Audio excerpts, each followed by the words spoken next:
आरोग्यमस्तु health channel पे आप सबका स्वागत है। हाइपरकैल्सीमिया एक ऐसी कंडीशन है जिसमें ब्लड में कैल्शियम का लेवल बहुत ज्यादा हो जाता है। ब्लड में कैल्शियम का बैलेंस मेंटेन करना हमारी हेल्थ के लिए जरूरी है। Parathyroid glands parathyroid hormone PTH produce करते हैं जो ब्लड में कैल्शियम लेवल्स को कंट्रोल करने में हेल्प करता है। विटामिन डी भी कैल्शियम एब्जॉर्प्शन और रेगुलेशन में इंपॉर्टेंट रोल प्ले करता है। हाइपरकैल्सीमिया ग्रेजुअली या सडनली हो सकता है, रीजन के ऊपर डिपेंड करता है। कभी कभी इसके सिम्टम्स माइल्ड होते हैं और दिखाई नहीं देते, और कभी कभी ये सीरियस सिम्टम्स और कॉम्प्लिकेशंस कॉज कर सकता है। इसलिए जल्दी डायग्नोसिस और ट्रीटमेंट जरूरी है ताकि लॉन्ग टर्म हेल्थ प्रॉब्लम्स से बचा जा सके। इस वीडियो में हम इसके कॉजेज, सिम्टम्स और ट्रीटमेंट ऑप्शंस के बारे में डिटेल में बात करेंगे। ब्लड में कैल्शियम का नॉर्मल रेंज 8.5 से 10.5 मिलीग्राम्स पर डेसिलीटर तक होता है। कैल्शियम लेवल को इस रेंज में मेंटेन करना muscles contraction, nerve transmission, blood clotting और बोन हेल्थ के लिए जरूरी है।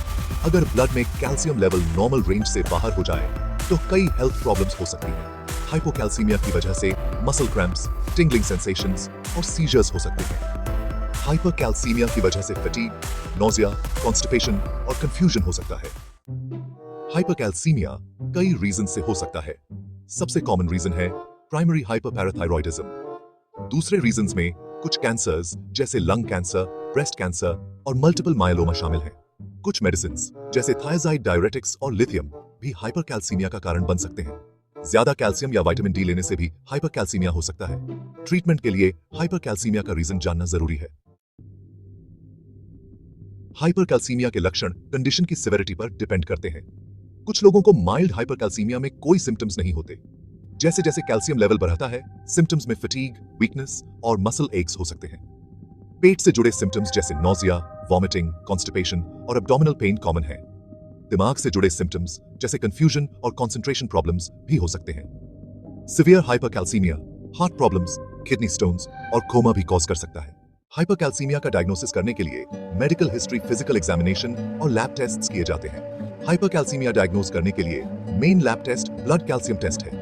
दूसरे टेस्ट्स जैसे आयनाइज्ड कैल्शियम और पैराथायरॉयड हार्मोन पीटीएच लेवल्स भी किए जा सकते हैं। हाइपरकैल्सीमिया का रीजन जानने के लिए और टेस्ट्स भी किए जा सकते हैं। बोन हेल्थ चेक करने और ऑस्टियोपोरोसिस का रिस्क देखने के लिए इमेजिंग स्टडीज और बोन डेंसिटी टेस्टिंग रेकमेंड की जा सकती है। डाइट में कैल्शियम बॉडी में हेल्थी कैल्शियम लेवल्स मेंटेन करने में इंपॉर्टेंट रोल प्ले करता है। हाइपरकैल्सीमिया वाले लोगों को कैल्शियम इंटेक कम करने के लिए अपनी डाइट चेंज करनी पड़ती है। डेयरी प्रोडक्ट्स और फोर्टिफाइड फूड्स कैल्शियम इंटेक बढ़ा सकते हैं और इनको लिमिट करना पड़ सकता है। कैल्शियम सप्लीमेंट्स नहीं लेने चाहिए जब तक डॉक्टर एडवाइस न करे। हाइपरकैल्सीमिया मैनेज करने के लिए प्रॉपर हाइड्रेशन जरूरी है। पानी पीने से एक्सेस कैल्शियम बॉडी से बाहर निकल जाता है। जो मूल रेट है।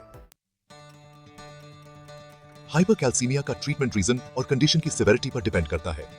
माइल्ड केसेस में इमीडिएट ट्रीटमेंट की जरूरत नहीं होती, जबकि सीवियर केसेस में हॉस्पिटल में एडमिट होना पड़ सकता है।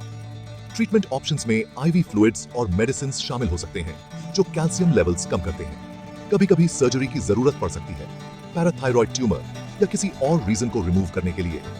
लॉन्ग टर्म मैनेजमेंट में रीजन को एड्रेस करना और लाइफस्टाइल चेंजेस करना शामिल है।